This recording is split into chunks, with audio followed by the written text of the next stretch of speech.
Thank you, Ashley, Joe, and Rennie. And good morning, and welcome to those of you who are joining us online today. We finally are beginning to think it might be spring here in Tulsa, Oklahoma. We have a beautiful sunny day happening, and we are most grateful for it. Well, I have a story to share with you. It seems to me that whenever I travel, I have to have a story. I don't know why. It must be all about me, you know. This past week, some of you know that I was in California helping my best friend Nan, move out of her home in which she's been in for 50 years. Need I say more? So on Saturday morning, I'm up early, ready to come back on my flight here to Tulsa.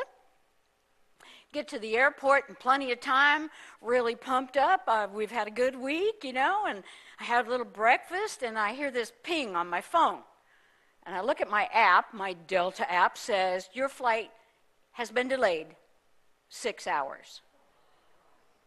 I'm like, excuse me, there must be something wrong with this app. I turn the phone on, turn it back off, 6 hours. I can walk to Tulsa in 6 hours. Okay, so I said, all right, don't panic, get up to the gate. So I go up to the gate, and by now, people are backing up behind me, and I can see this woman. I felt so sorry for her. The gate agent was like this, trying to type, and she was like looking at these people. There's 200 people on this plane who have now gotten bumped. We're 6 hours delayed.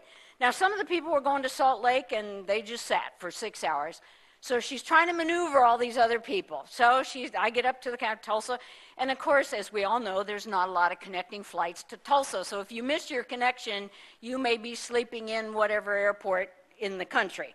So she says, here's what we're going to do. We're going to take you from Oakland to San Francisco. What?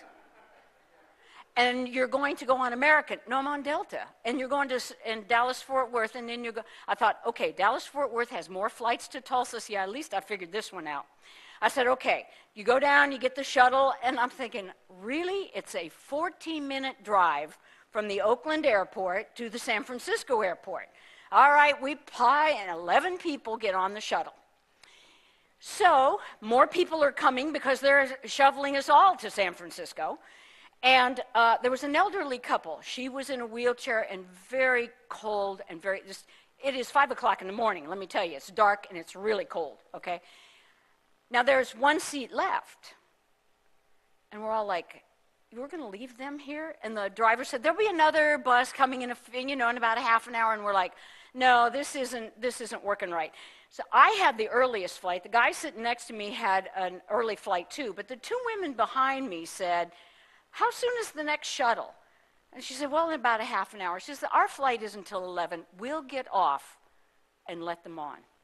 Now listen to that simple act of kindness. We'll get off and let them on. But because they were struggling with bags and handicapped and wheelchairs and everything, they were in the back. So we all got off so that they could get on the end seat. We all shuffled around. Everybody is tense, okay? We don't know where we're going. I mean, generically, yes, we do. But we're on this bus, and we're just like, okay, are we going to be late? We got to go back through security. You know the drill. So we're on the bus, and the bus driver says to the guy behind me, could you take a roll call so I know who we're paying for? And he said, okay, so could you tell me your name? So we're passing names back and forth. So the guy sitting next to me, the elderly gentleman, says, my name is Ken White. I said, what is your wife's name? He said, Betty. We all went, Betty White is on the van. So we started cheering, and this poor woman who had been very scared and very disoriented kind of perked up. Yes, I'm Betty White. Well, the next thing we know everybody's name. You're going to Cancun, they were traveling, and then these people, and Ken and Betty were from Oklahoma City, got the dirt on them, and all of this kind of stuff. We're chit-chatting back and forth and back and forth. The driver's got the tunes on. Here we are rocking down the Bay Area at 5 o'clock in the morning. We get to San Francisco and think, we're here. We let the Cancun people off, and they're saying, hey, we're going to get some raise for you guys. We're all high-fiving each other, And we come to the domestic Delta terminal, where most of us are going to get off. The problem is, Delta in Oakland had not let Delta in San Francisco know that we got somebody on board that needs a wheelchair. So the driver gets out, goes to the curbside and says, we've got somebody that needs a wheelchair. And the guy goes, I don't have any instructions. I don't have any wheelchair. Okay, this is going to go down and get ugly. We're like, we are not leaving Ken and Betty by the side of the road. The entire van.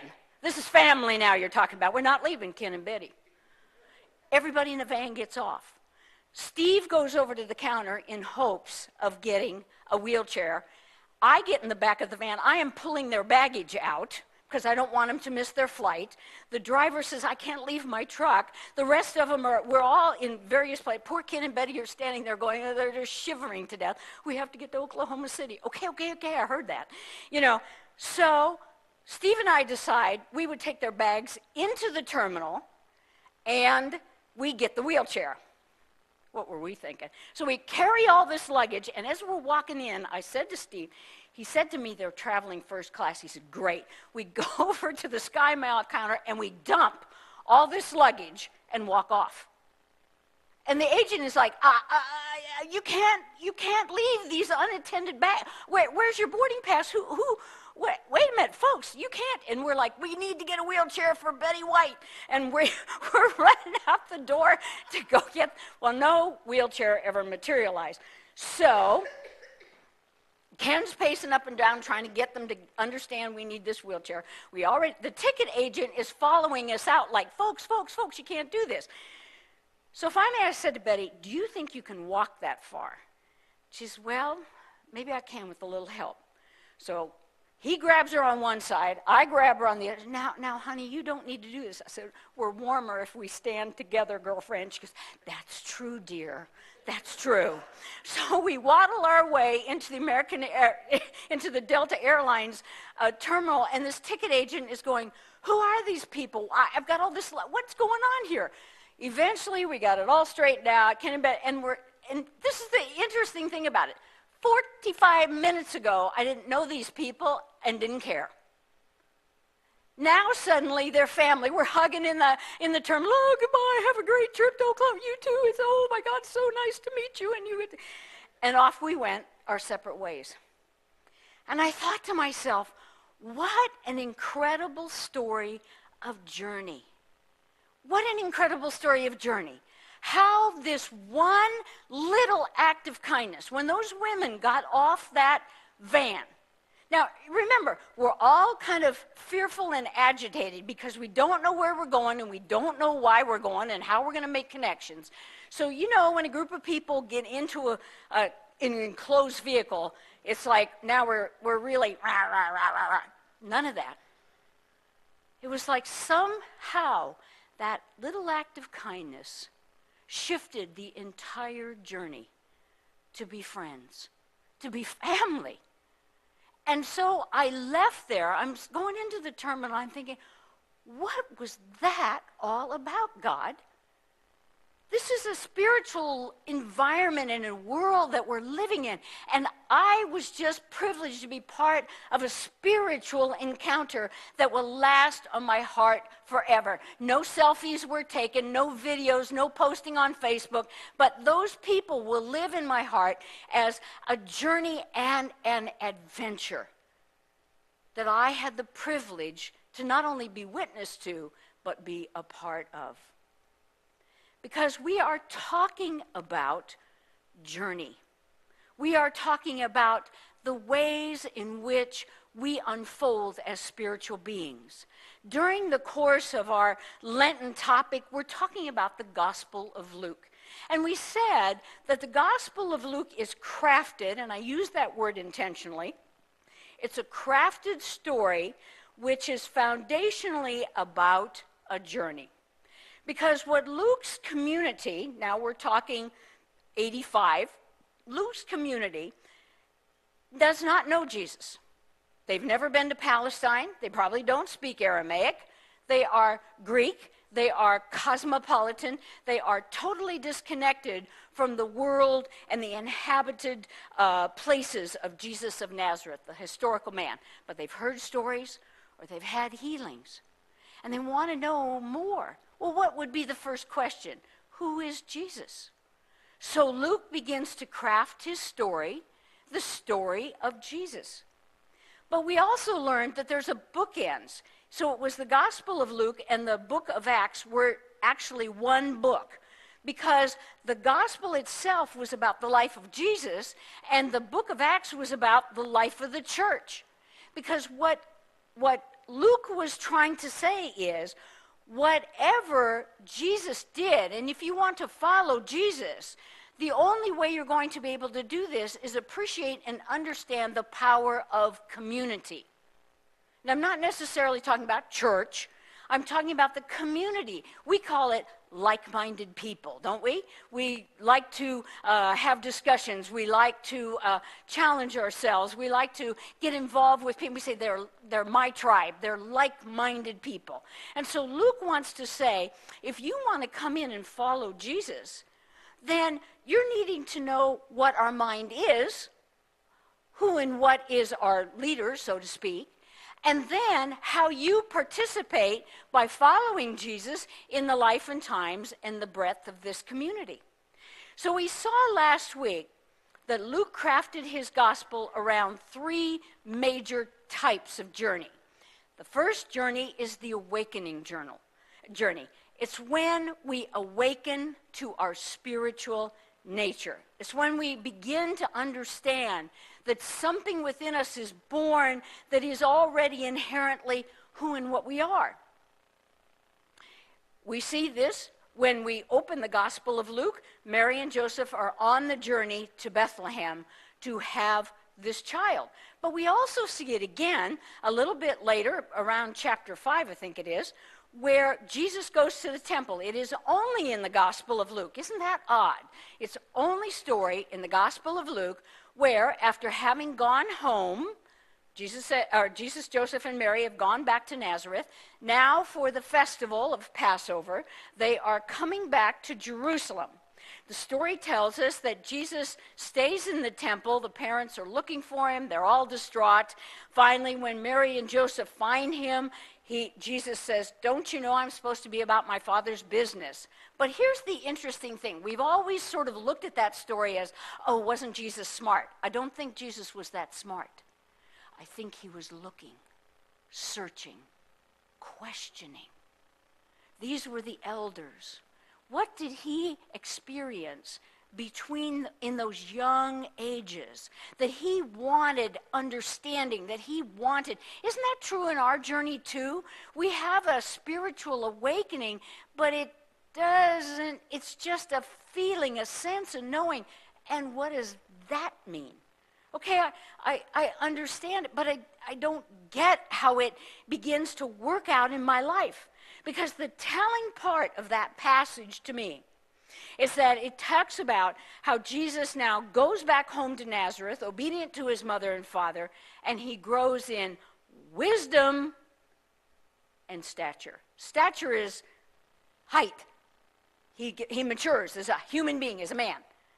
But wisdom means the questions that he's asked, the experience that he's had, the information he got from the elders is churning around. He hasn't got a definitive answer. He isn't out preaching and healing at that point. It's churning around. We don't see Jesus again until he's 30. And then suddenly we see this baptism experience. We see him out in the wilderness. And what does he do? The next journey is he goes back home. After all this experience, after all this awakening, and he begins the second phase of the journey that I'm calling the ownership and integration. So in other words, Jesus has this moment where you are the beloved Son in whom I'm well pleased, and he said, yes, that is who and what I am. And I'm trying to discern it. I'm trying to understand it. But it's still all sort of inside of himself. Even when he goes into the wilderness, he goes home and he goes back to Nazareth. And of course, they throw him out of Nazareth. It is the only story in the four Gospels that we see him being thrown out of Nazareth. Isn't that interesting? You understand, you can never go home again. You can never go home again. When you take that step forward to grow, whether it's physical growth, personal growth, emotional growth, spiritual growth, you can never come back and say, well, all bets are off, I'll just go back home. How many have tried it? You know, we've tried it. We thought, I'll just run back to where it's safe. The problem is, in between time, I've changed. In between time, home has changed. Mom and Dad have gotten used to your empty bedroom being their computer room. It's like, no, there's no place. He has to leave Nazareth. Now he's really out on his own. We do not see what happens then is that instead of calling his disciples right away, which is what he does in the other Gospels, Jesus kind of tests the water, tests his mettle. He's out there in Capernaum, he's out there in Bethsaida, he's out there in Chorazin, and he's healing and preaching, but he's alone. Chapter 5 says, we're going to start calling disciples. So he goes to the Sea of Galilee right there, and he calls fishermen to come join him. He heals and he preaches. It's important for us to understand, again, so often we tend to see the Gospels from the top down, from Jesus knowing it all, having it all, being it all, rather than an evolutionary soul on a continual journey. Jesus is both teacher and student. The day you think as a teacher that you are not a student, you better give up teaching. Isn't that true, those of you who are teachers? Because your students, their job is to test you. Their job is to question you. Their job is to kind of push your buttons a little bit. Because when you say, well, I've had all this learning and I know exactly what this is, and I said, well, where'd you get that information? Off Google?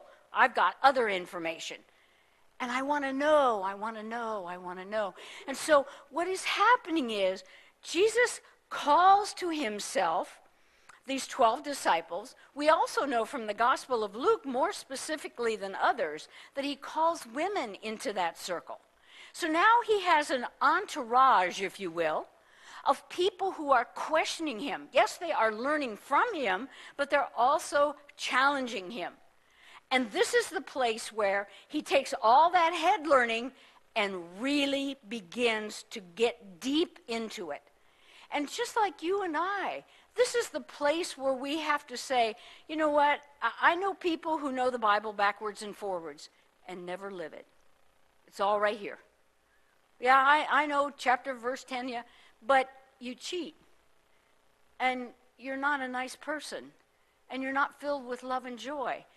Where is that part of the incorporation? And isn't it true that you find it more when you draw to you that community that sustains you, that community that challenges you? If church doesn't challenge you, you ought not to be here.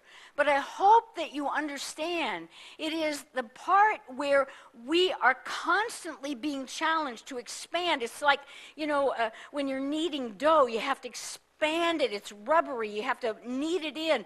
Jesus often uses the example of yeast in a bread where you keep kneading it and kneading it and kneading it. It's before you ever cook the loaf.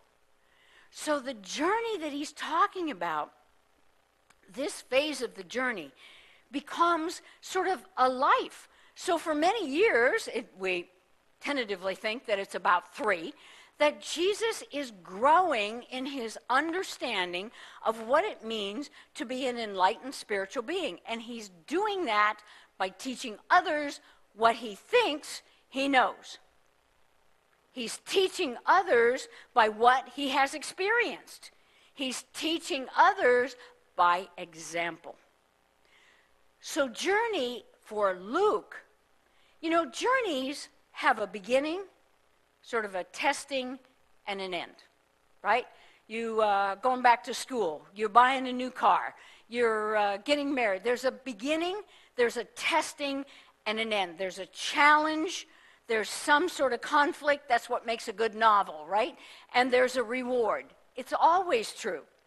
And that's what we need to understand. How many of you, and I know we all do this, we get pumped up. We're going to take some classes. Oh, I'm going to take some classes. It's going to be really fun. We're going to learn to paint, and we're going to learn to do artwork.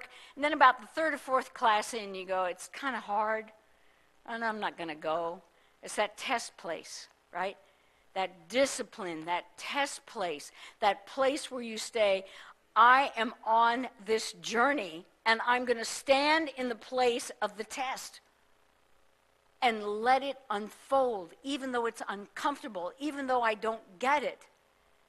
Because the reward is, it changes my life. It changes my life.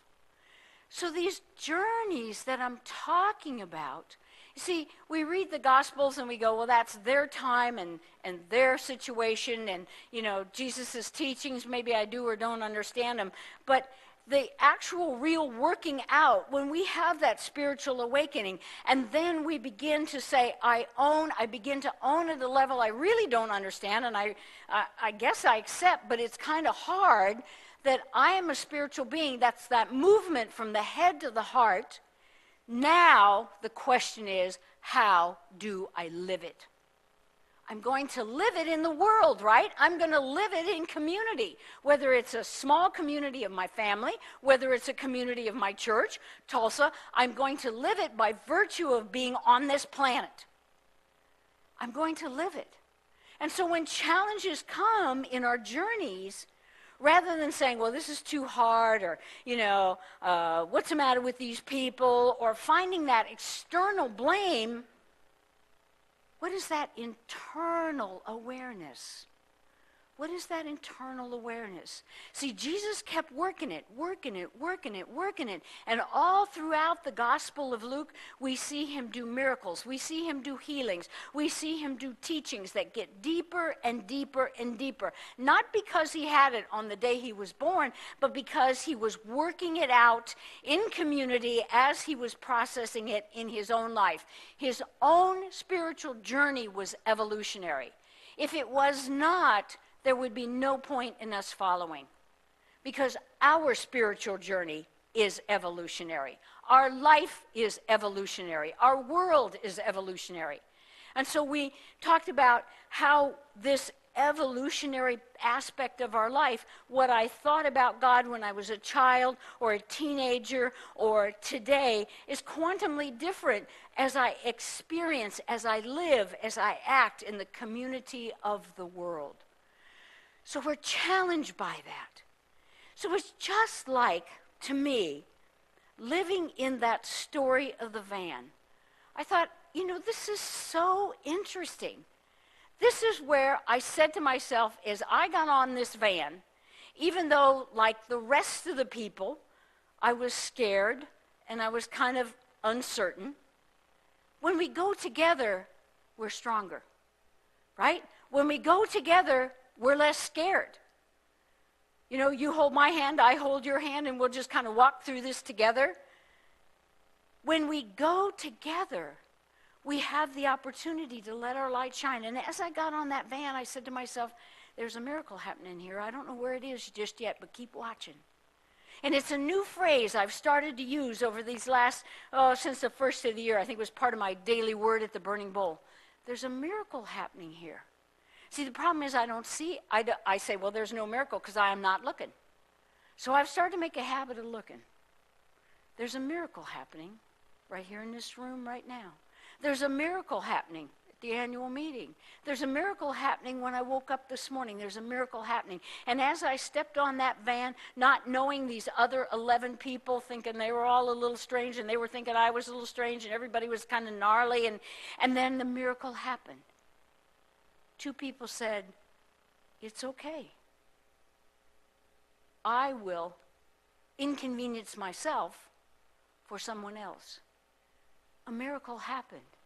And in that moment, the energy of the entire van shifted because we all participated then in the miracle.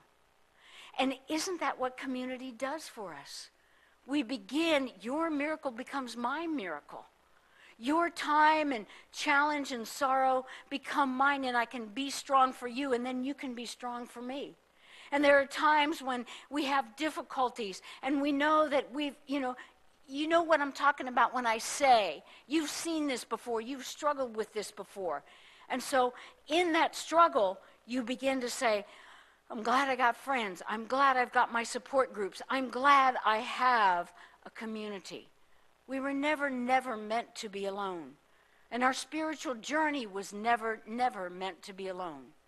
The model of Jesus and the story that we get from the Gospel of Luke tells us strongly that to be a disciple and to be a follower is not only to know the stories of Jesus as a head example, chapter and verse, and I know the stories, is to live the stories, to own the stories, and to be the stories in the world. Thank you, and God bless.